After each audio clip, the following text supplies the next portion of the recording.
Ciao, in questo video mi vedrai dipingere un'illustrazione in acquerello. Sarà un video diverso da quelli che di solito pubblico su questo canale.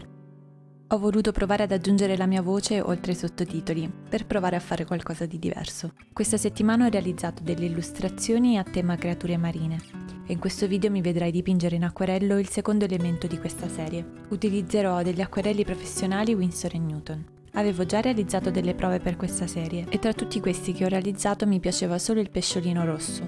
Tolgo il foglio dal pannello per poterlo riutilizzare con la nuova illustrazione.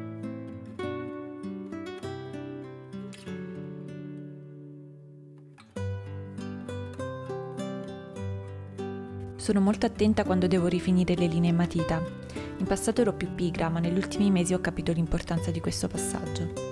Quindi uso prima la gomma pane, poi ripasso con una matita ben appuntita e se necessario uso una gomma di precisione.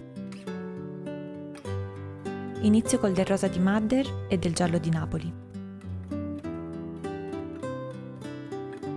Aggiungo anche un po' di rosso cadmio e ottengo questo arancio, con cui dipingo il primo strato.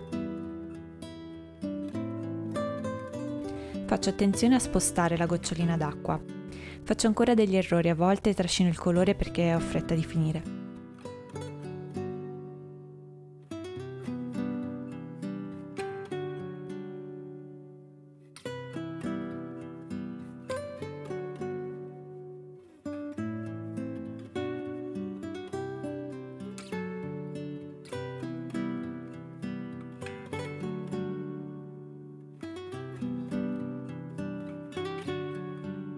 Inizio a sovrapporre gli strati. Vorrei ottenere delle zone più scure senza cambiare troppo il colore nella tavolozza e preferisco aggiungere strato su strato come se fossero tanti fogli di carta velina trasparente.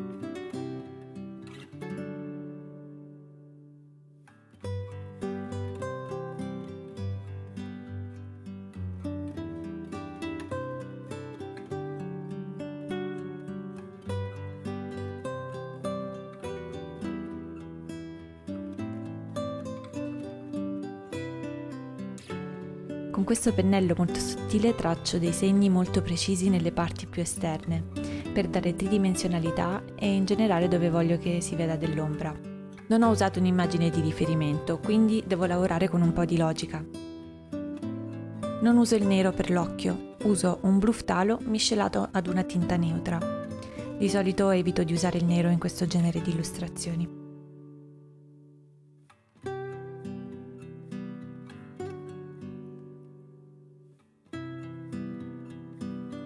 Da qui in poi procedo ad aggiungere dettagli e linee con questo pennello molto sottile.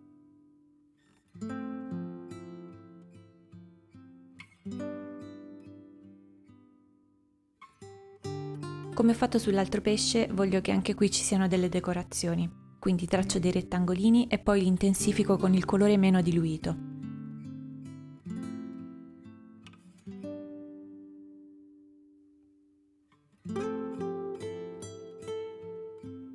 A questo punto mi servono le matite. Mi piace aggiungere dei dettagli precisi e che abbiano una texture più gessosa.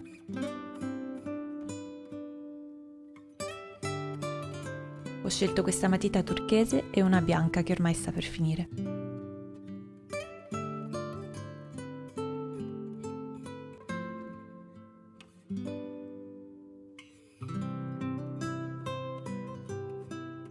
A volte uso la matita bianca sovrapposta a quella azzurra per non avere sempre lo stesso tono. Cerco di rendere le immagini coerenti tra loro e per farlo ripeto degli elementi che ho già utilizzato, come ad esempio questi rettangolini che vedi anche sulla pinna del pesce blu.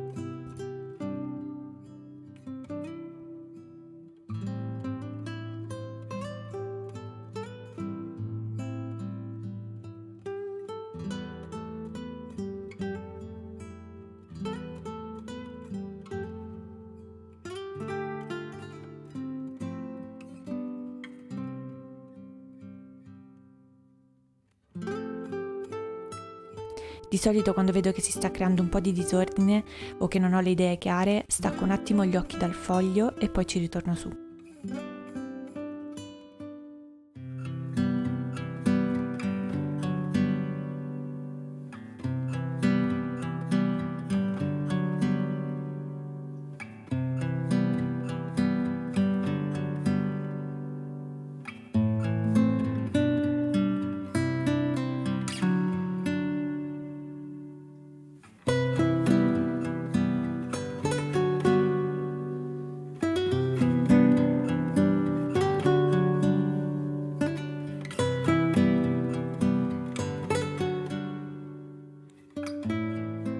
usato anche una matita rosso arancio che avevo già utilizzato nell'altro pesce e proseguo alternando le matite finché non sono contenta del risultato.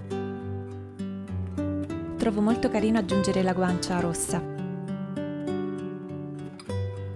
Traccio le ultime linee e tolgo il nastro dal foglio.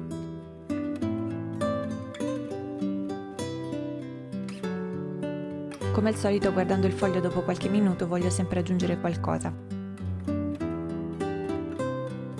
Cerco comunque di non esagerare per non rovinare quello che ho fatto finora.